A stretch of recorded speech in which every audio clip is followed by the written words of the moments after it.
हाल ही में केंद्र सरकार ने ओडिशा सरकार से कहा कि भुवनेश्वर में मौजूद लिंगराज मंदिर और उसके आसपास के कुछ अन्य मंदिरों के संबंध में राज्य सरकार को कानून बनाने का अधिकार नहीं है। केंद्र सरकार ने ऐसा क्यों कहा, क्या है यह पूरा मामला और लिंगराज मंदिर से संबंधित महत्वपूर्ण तथ्य कौन कौन से हैं, जानेंगे इन्हीं सवालों के जवाब अपने आज के न्यूज़ दिस आवर में।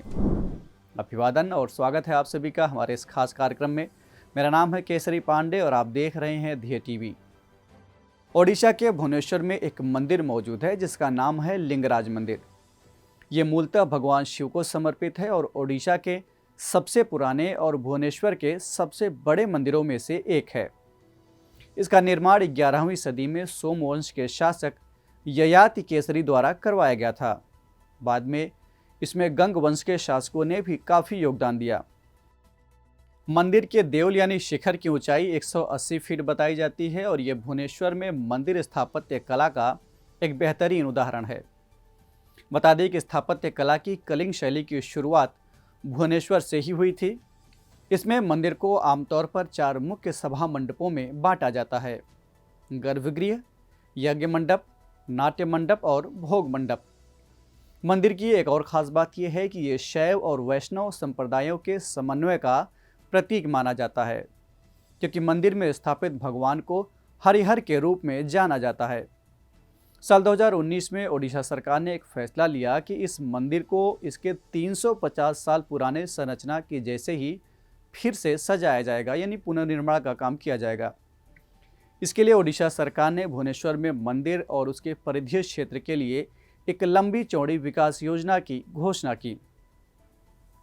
लगभग 700 करोड़ रुपए की लागत से 9 स्थलों और उसके आसपास के क्षेत्रों की विरासत को सुरक्षित और संरक्षित करने के लिए 66 एकड़ में फैले एकमरा क्षेत्र विकास योजना शुरू की गई। इसके लिए ओडिशा सरकार ने एक कानून बनाया जिसका नाम है लिंगराज मंदिर अध्यादेश 2020। दरअसल उस समय ओडिशा विधानसभा का सत्र नहीं चल रहा था, जिसकी वजह से इसे अध्यादेश के रूप में पारित किया गया। इस अध्यादेश में लिंगराज मंदिर और 3 जलाशयों समेत 12 केंद्रीय संरक्षित स्मारकों को शामिल किया गया है। मंदिर के अंदर या बाहर वस्तुओं की बिक्री के लिए खुदरा दुकानों को अनुमति दी गई है। एक प्रबंध समिति द्वारा लिंगराज मंदिर से जुड़ी चल या अचल संपत्ति के पट्टे या बिक्री की देखरेख की जाएगी और नए भवनों की मरम्मत और निर्माण का प्रावधान किया गया है। अध्यादेश पर सहमति के लिए इसे केंद्र सरकार के पास भेजा गया, जिस पर प्रतिक्रिया देते हुए हाल ही में केंद्र सरकार ने ओडिशा सरकार को कहा कि लिंगराज मंदिर और उसके आसपास के कुछ अन्य मंदिरों के संबंध में राज्य सरकार को कानून बनाने का अधिकार नहीं है। ये केंद्र सरकार के कानून प्राचीन स्मारक और पुरातत्व स्थल एवं अवशेष अधिनियम 1958 यानी AMASR एक्ट 1958 का उल्लंघन होगा। AMASR अधिनियम के मुताबिक इन 12 केंद्रीय संरक्षित स्मारकों के संरक्षण का अधिकार भारतीय पुरातत्व सर्वेक्षण को है। ऐसे में इनके संरक्षण के संबंध में राज्य सरकार कानून कैसे बना सकती है? साथ ही किसी भी स्मारक का उपयोग किसी अन्य उद्देश्य के लिए नहीं किया जा सकता, जबकि अध्यादेश में खुदरा दुकानों को परमिशन देने की बात कही गई है।